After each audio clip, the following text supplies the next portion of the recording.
中华好比永过是这纺织生产的重要乡镇，也因为台湾劳动人口渐渐减少，加上国际竞争，咱的纺织业呢是开始衰微。即摆有中小团队招退休的民众利用保优啊，设计各种的产品，除了提供中高龄民众的就业机会，也希望好比即个好名声会当名声再响亮。好比人纺织线、亲娘妈对心肝，这首地方流传的歌谣，意思是讲中华好米生产的纺织品质好个水，连织女拢会欣赏。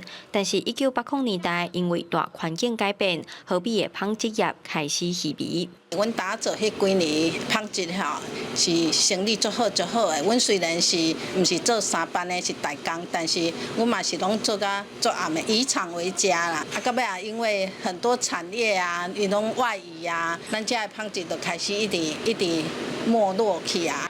为着振兴地方产业，有长照团队招募退休人士，利用工厂无要爱的布头布尾设计制作产品，嘛提供中高龄民众就业机会。拄啊退休阵，我想讲哇，足好诶，退休会当游山玩水。原来退休后只有半个月的快乐，我伫厝诶，逐工都在念，啊不然就是情绪开始控制袂掉。啊，就是因为出来以后发现讲，原来我会当增加我无共款的领域。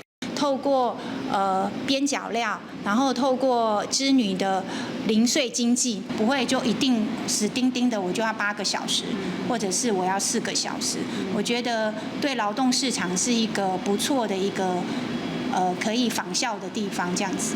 长照团队表示，利用地方产业的连结，招退休人士投入工课场。伊嘛透过地方创新的计划，举办各种体验课程，希望活化在地产业，搁再拍响好比这个名声。记者杨淑晴，中华报道。